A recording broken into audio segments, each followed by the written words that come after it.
어떤 일에 있어서 또 어떤 그 신자 안에서나 믿는 사람 안에서 되어지는 어떤 일에 있어서 과연 그 일이 성경에 나와 있느냐, 성경에 입각한 일이냐, 그렇지 않느냐, 이런 문제가 되는 것들이 좀 많이 있습니다.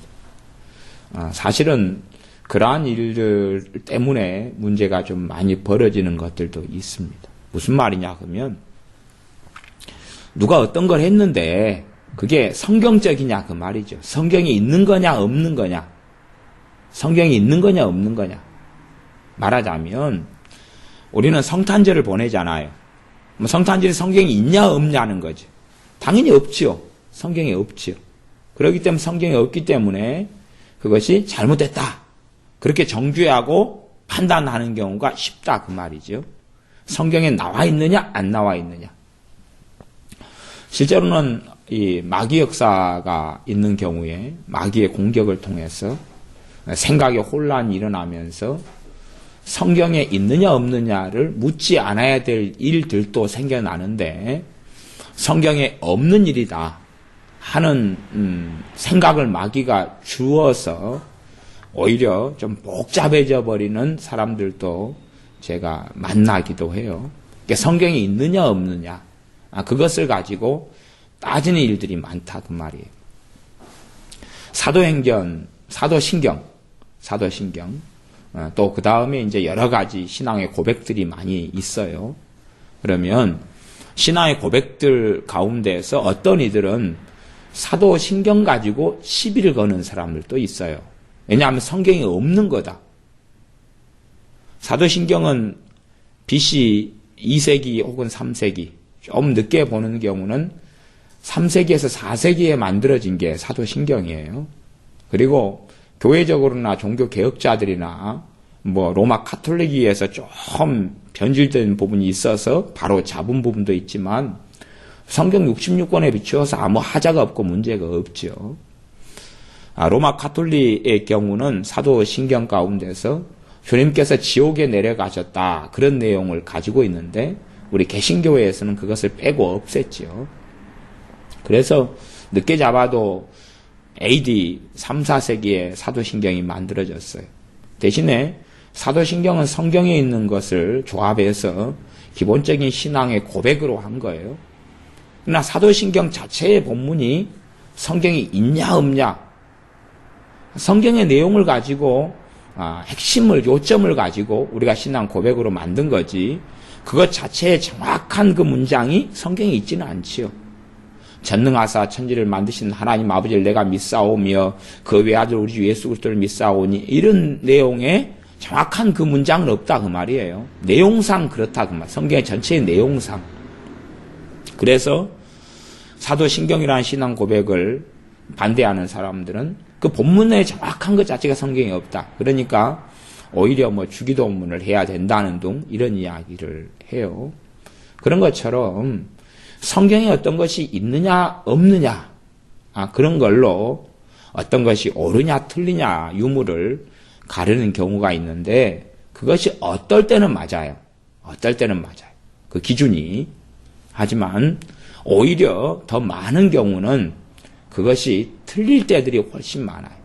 우리는 지금 아파트에 살잖아요. 아파트에 살아도 된다는 것이 성경에 있어요 없어요? 없잖아요. 없어요. 성경이 아파트에 살라 마라가 없다 그 말이에요. 우리는 지금 형태의 어떤 또 교회마다 약간씩의 순서는 좀 다르긴 하지만 예배의 어떤 형태를 가지고 있어요. 우리가 들은 예배 형태가 성경에 있냐? 그러면 성경에는 없어요. 성경에 없어요. 고린도전서 같은 경우는 예배의 어떤 형태가 나옵니다. 너희가 모일 때에 찬송 시도 있고 너희가 모일 때에 가르치는 말씀도 있고 그래서 예배 형태 가운데 찬송이 있고 가르치는 말씀이 있고 설교죠. 그 다음에 방언도 있고 통역도 있고 애언도 있고 그런 이야기가 나오죠. 그런 고린도 교회의 예배 형태하고는 지금 우리가 하는 예배 형태는 많이 달라요. 많이 달라요.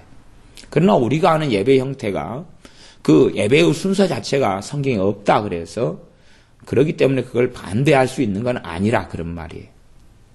왜냐하면 하나님의 말씀 자체는 우리 구원에 있어서 정확한 말씀이 다 담겨져 있는 것이고 신자가 어떻게 살아야 되느냐 하는 말씀과 어떻게 주님과 함께 동행하며 어떤 것이 죄냐 하는 부분에 원리에 대해서 삶의 규범에 대해서 나와 있는 모든 것이 그러나 우리가 실제 삶에서 벌어지는 모든 일에 대한 것을 이야기해 주지는 않는다 그런 말이에요. 성령 은사가 있어요. 성령 은사가 있으면 성령 은사는 고린도전서 12장으로 하면 9가지 성령 은사가 나옵니다. 물론 그것보다 훨씬 다양한 성령 은사는 성경에 나오고 등장해요. 그런데 기본적으로 이제 고린도전서에는 9가지 성령 은사가 언급이 되어져요. 그 가운데 지혜의 말씀의 은사가 있다. 그러면 지혜의 말씀의 은사에 대한 정의를 성경이 내려요, 안 내려요? 안 내려요. 지혜의 말씀의 은사라고 이야기하지 지혜의 말씀의 은사가 지혜하고 어떻게 다른지도 성경은 이야기하지 않아요. 정의를 내리지 않아요. 그렇기 때문에 지혜의 말씀 은사가 도대체 어떤 양상으로 나타나고 어떻게 받고 어떻게 그것이 사용되는지는 성경이 침묵한다 그런 말이에요. 침묵이에요. 그래서 지혜의 말씀의 은사에 대한 설명하는 이러한 은사에 관련된 책들을 보면 서로 간에 틀려요. 내용이 틀려요. 내용이 틀리고 오히려 많은 책들은 잠언에 있는 지혜와 대동소이하게 다루는 경향성을 가져요. 무슨 말이냐 하면 지혜의 말씀 은사가 뭔지를 잘 모른다. 그런 이야기예요. 지식의 말씀 은사가 있어요. 지식의 말씀 은사는 사람들이 더 모르는 은사입니다.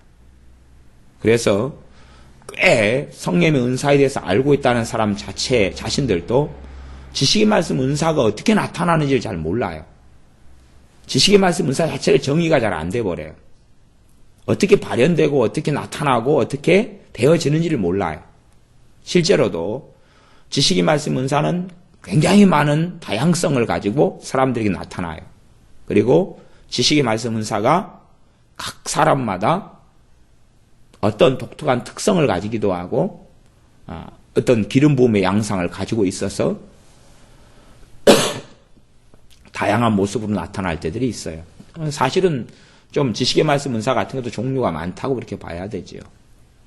예전에는 그 은사에 대해서 꽤 그렇게 깊이 있게 써놓은 분 중에 한 분이 지금은 이제 신사도 운동으로 문제가 많이 돼버렸지만 과거의 교회 성장학자 중에 최고의 사람 중에 한 명인 이 피터 와그너 교수, 맥가브란의 뒤를 이은 피터 와그너 교수님 그분이 은사에 대해서 설명해 놓은 것이 꽤 잘된 부분 중에 하나예요.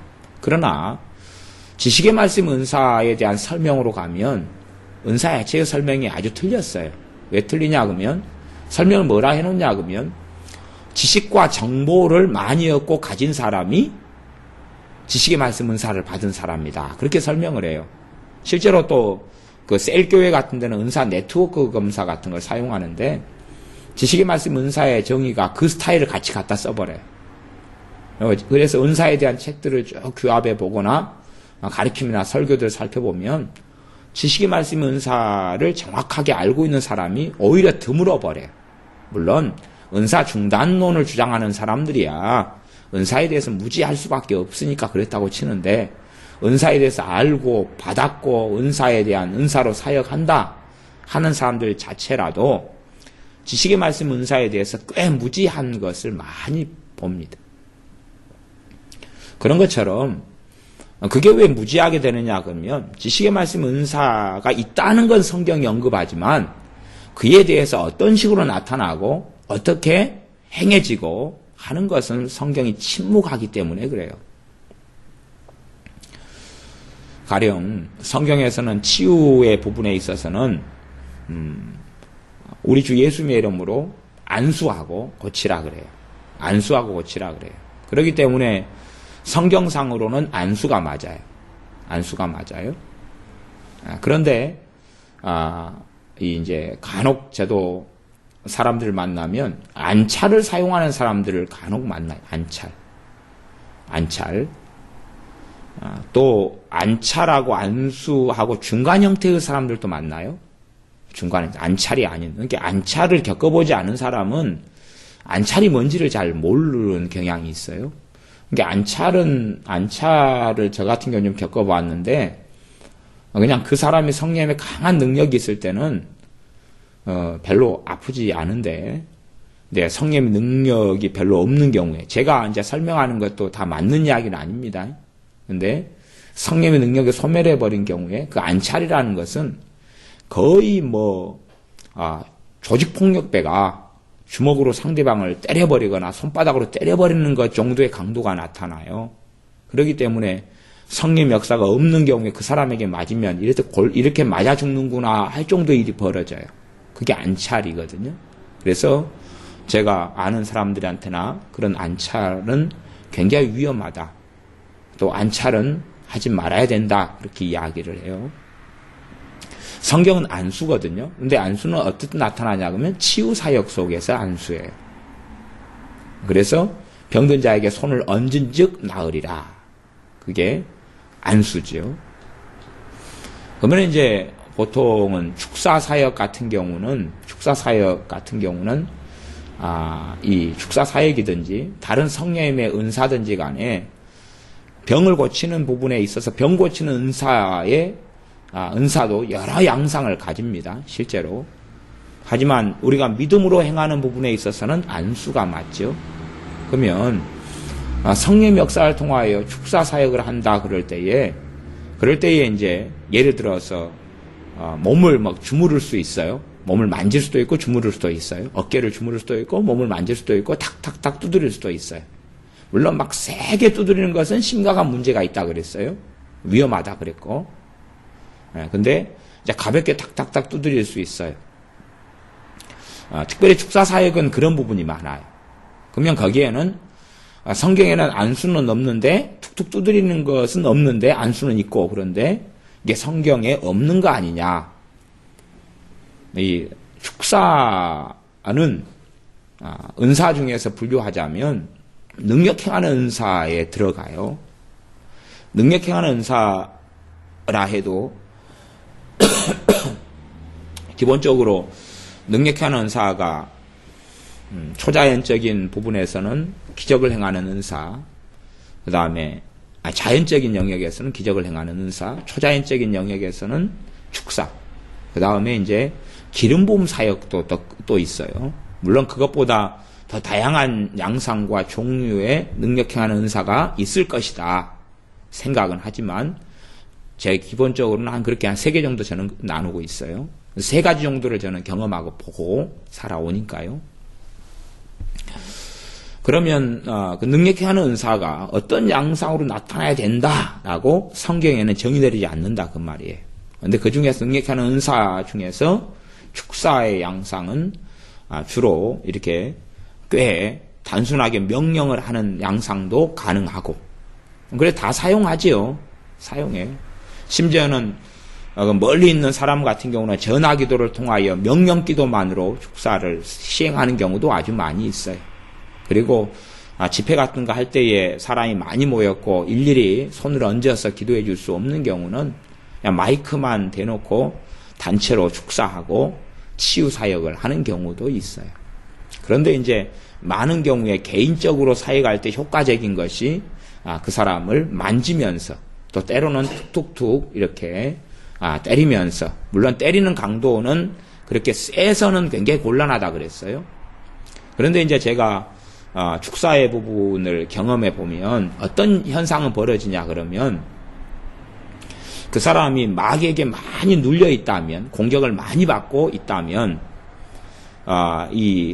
우리가 이제 안마를 할 때 주물르면 시원해요.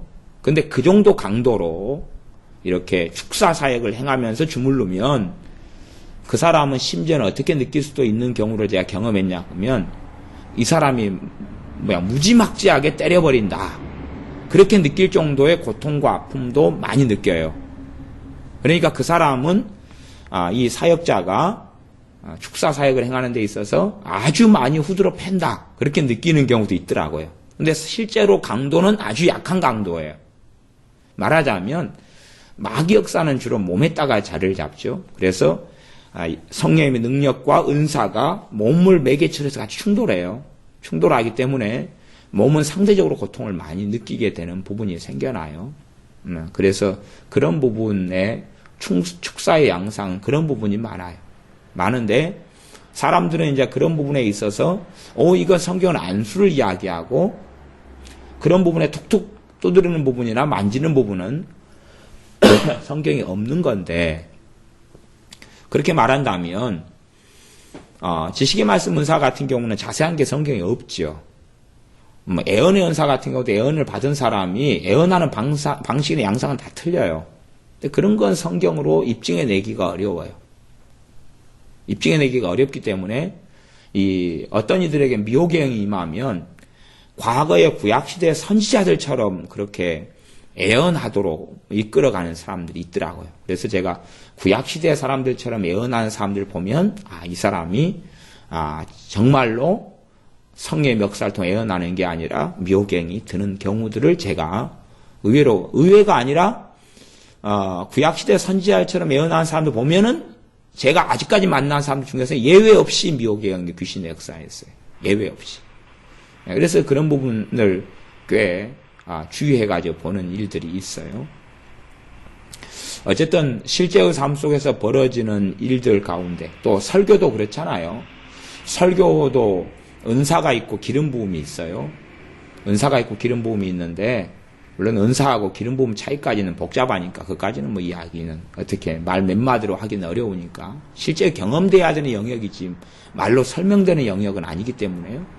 근데 설교 은사가 임하면서 설교 은사인데 기름 부음의 양상은 굉장히 다르게 나타나요. 다르게 나타나서 설교의 은사가 임했는데 어떤 이는 악센트가 틀리고 어떤 이는 말하는 톤이 틀리고 이런 경우들도 있어요. 그래서 그 기름 부음이 임하면 예를 들어 그 조용규 목사님 같은 경우도 설교 은사를 받은 분인데 설교 은사 때문에 그 독특한 억양과 뉘앙스나 말이 나와요.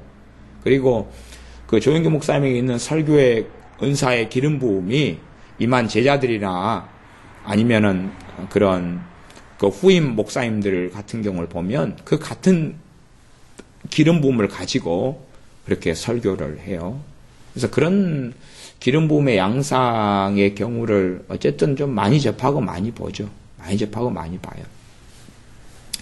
저도 설교 은사를 받은 경우이기 때문에 제게 있는 설교의 은사 가운데 기름 부음의 은사의 양상도 있지요. 그런 양상도 있어요. 또 제가 아는 목사님의 설교의 은사를 가진 분도 아는데 그분의 기름 부음의 양상도 좀 독특하고요. 대신에 그런 어떤 설교 양상의 기름 부음이나 스타일이 성경에 나와 있지 않다 그런 말이에요. 심지어는 찬양의 달란트가 있지만 찬양의 은사가 있죠. 찬양의 은사가 성경에 나와 있어요? 안 나와 있어요? 안 나와 있어요. 나와 있지 않아요. 근데 사실은 찬양의 은사도 깊이 한 걸음 더 들어가면요. 그게 애언 은사의 한 갈래고 종류거든요. 찬양회가 뭐가 임한 거예요? 애언 은사가 임해가지고 그것이 찬양 은사로 나타나는 거예요. 혹은 또 어떤 이는 찬양회가 같은 찬양 은사처럼 보이는데 찬양회가 능력 행하는 은사가 임해가지고 결과론적으로 찬양의 은사로 나타나는 경우들도 있어요. 독특하죠, 독특해. 그래서 일반적으로는 애언의 은사 계열이 임하는데 어떤 사람의 찬양 은사가 능력 행하는 은사가 임하는 경우도 있어요. 그러면 그 찬양을 통하여 이제 마귀 역사들이 많이 결박되고 물러나가는 그 찬양을 통하여 성령의 은사로 역사하시기 때문에 하지만 엄밀히 말해서 찬양 은사라는 건 성경에 없죠. 또 애언 은사가 찬양에 연결되어서 찬양 은사로 어떻게 발현되는 경우가 있다는 건 성경에 나오지 않는다 그런 말이에요. 그래서 특별히 이제 치유 사역이나 축사 사역이 있어서는 그런 안수의 양상하고 다른 직접 사역하는 경우는 그냥 은사가 나타나는 양상이 여러 갈래기 때문에 그런 부분에서 성경이 있느냐 없느냐를 묻는다는 것은 좀 넌센스의 문제가 되고 말죠. 넌센스의 문제. 실제로 뭐 교회에서는 여러 가지를 사용합니다만은 교회에서 장로교 같은 경우는 당회 정치를 쓰는데 당회 정치가 성경에 있냐 없냐 그러면 있다고 말하죠. 성경에는 장로 정치니까. 그런데 엄밀히 따져서 현재 한국교회 장로교가 쓰는 그런 당회 양상이 있냐 그러면 그건 없어요. 그렇기 때문에 회중 정치가 있고 장로 정치가 있고 여러 가지 위원회로 교회를 이끌어 나가는 모양도 있고 그렇게 다양하게 교회의 정치 형태가 나타날 수밖에 없다 그런 말이죠. 또 교회에서 쓰는 헌금 봉투 뭐를 쓰는 것이 성경에 있냐 그러면 당연히 없죠. 그 다음에 지금 현재처럼 이런 규모 이런 크기로 성경을 만들라는 게 성경에 있냐 그러면 성경에 없죠. 또 찬송가를 만들어 가지고 따로 부르라 그것은 성경에 없지요. 오히려 성경적으로 말한다면 시편을 사용해서 찬양을 부르는 게 성경적으로 맞겠죠. 그러나 찬송가를 우리가 사용해 부르는 데 있어서 아무런 문제를 느끼지 못하지요. 그에 대해서 문제를 제기하지 않지요. 문제를 누가 제기하게 되냐 그러면 미호경 역사하는 사람들은 거기에 문제를 제기하게 돼. 누가 제기해 주냐 그러면 마귀가 제기해 줘요. 그래서 성경에 있냐 없냐 이런 물음들이 생겨나는 경우를 통하여 혼란이 생기고 혼동이 생기는 경우가 많아요. 이게 묻지 말아야 될 질문들이 물어지는 경우, 또 물어져야 될 질문은 안 물어지는 경우. 그래서 항상 질문이 틀리면 답이 틀리다 그랬습니다. 질문이 틀리면 답이 틀려요. 잘못된 질문에는 질문에 대해서 의구심을 가져야 되는데 질문에 대해서 의구심을 안 가져버리면 이제 그 질문이 맞다는 전제 속에서 뭘 찾냐 그러면 답을 찾아요. 그러니까 답은 어떤 답이 나오든지 틀려요. 질문 자체가 말이 안 되는 질문이기 때문에 그런 경우도 많이 있어요. 저도 신학을 공부할 때는 이제 뜬금없는 어떤 질문들이 생각나요. 특별히 이제 신학 강의를 들을 때 되면 교수님들의 강의를 통하여 의구심과 질문들이 생겨나요. 그런데 그 질문들 때문에 굉장한 고통을 당할 때들이 많아요. 왜냐하면 그 질문에 대한 답이 안 풀어지면 항상 답답하거든요. 항상 그 답을 찾으려고 수많은 신학책을 뒤지고 답을 구하고 이런 과정에 들어가요. 나중에 이제 그런 일을 많이 겪으면서 이런 아주 마음에 사로잡히는 질문의 출처가 어디냐. 그리고 한 걸음 깊이 들어가면 마귀 역사더라고요. 저는 그걸 여러 번 경험을 했어요. 그래서 마음속에 그 질문, 그 딜레마, 풀어지지 않는 그 질문이 계속 솟아나는 경우들을 몇 년을 거쳐서 여러 질문에 대해서 겪어보았어요. 그러면서 그 잘못된 질문을 마귀 역사로 해서 딱 먹어버린 다음에 그것 때문에 계속 고심하는 것이 정신 나간 시간의 낭비고 세월의 낭비였다 하는 것을 저는 사실은 많이 겪어왔어요. 사람들이 이제 그 정도 경험까지 하는 사람 좀 드물더라고요. 드무는데 마귀가 질문을 주는 경우가 의외로 좀 많이 있다 하는 것을 경험하게 되어집니다. 그래서 우리가 어떤 것이 성경에 있느냐 없느냐, 또 우리가 살아나가는 성경이 있느냐 없느냐, 그러면 우리는 다 자동차를 타고 다니는데 성경이 있어요 없어요? 없지요. 자동차를 그럼 안 타고 다녀야 되겠냐, 그럴 때 성경이 없는데 그에 대해서 성경은 반대하지 않는다 그런 말이죠. 반대하지 않는다 그 말이에요. 그래서 보는 관점이 성경에서 반대하지 않으면 할 수 있는 부분, 성경에서 반대하지 않는 것을 허용으로 보는 관점이 있고, 그 다음에 성경에서 인정하는 것만 하는 관점이 있고, 두 가지 관점이 이제 있어요. 둘 다 한 극단으로 흘러버리기 쉬운 관점이죠. 그런 관점이에요. 컵을 사용하는 게 있냐, 커피를 자주 마시는데 커피를 사용해도 되느냐. 심지어는 이제 우리가 쓰는 이 강대상 같은 경우도 이 강단이 성경에 있느냐? 없거든요. 강대상이 성경에 있을 리가 없잖아요. 근데 강대상을 거룩한 걸로 만들거든요, 사람들은. 당연시하고. 근데 이건 당연한 것도 아니고 성경에도 없는 거예요. 하지만 성경에 없다고 안 쓸 수 있느냐? 그래서 강대상 자체를 성물로 만들고 극단적으로 생각하는 것은 잘못이고, 그러나 얼마든지 쓰는 게 문제가 없지요. 쓰는 게 문제 없어요. 한국 교회는 양반 문화이기 때문에 옛날에 유교 문화 속에 살아왔기 때문에 한국 교회는 이렇게 방석에 앉아서 예배 드릴 때도 무릎을 꿇고 예배를 드려 왔었어요. 오래전부터 그랬어요. 그리고 실제로 이제 한국 교회에 이 장의자가 들어올 때는 큰 진통을 앓고 들어왔습니다. 왜 그러냐 그러면 유교 문화이기 때문에 건방지게 하나님께 예배 드리는데 같이 맞상을 앉아가지고 앉아서 맞짱을 뜨고 하나님께 예배 드리는 게 가당치 않다는 주장이 계속 제기되어서 예배당에는 장의자가 못 들어왔어요. 물론 의자가 못 들어왔다 그 말이에요. 가난하기도 하지만. 그래서 그것 때문에 진통을 초기에 일제시대나 그 초기에 예배당에 진통을 많이 앓았어요. 이제 그런 과정을 거쳐가지고 그 고지식한 장로님들이나 목사님들이 인정할 수 없었죠. 교인들이 같이 강대상 의자에 앉아가지고 하나님하고 그냥 우리가 보면 옛날에 여자분들은 그 남자들하고 식사를 못하고 있잖아요. 겸상을 못한다. 애들도 그렇고 그런 의식이 교회 안은 더 팽배했다 그 말이에요. 그래서 다 무릎 꿇고 예배를 드렸었지 양반으로 앉아가지고 예배도 못 드렸고 그 다음에 의자에 앉아가지고 드린다는 것은 상상이 안 되는 일이었어요. 그러다가 이제 여러 가지 지혜를 사용해서 다리 아픈 분들을 위해서 저 뒷칸에 한 줄 놓자. 제우 뒤쪽에 다리 아픈 분들은 우리가 배려하고 하나님도 배려해 주실 거 아니냐. 한 줄 놓자. 그래가지고 예를 들어 뒤에서부터 한 줄 점령에 들어온 거죠. 그런 입장인 거예요.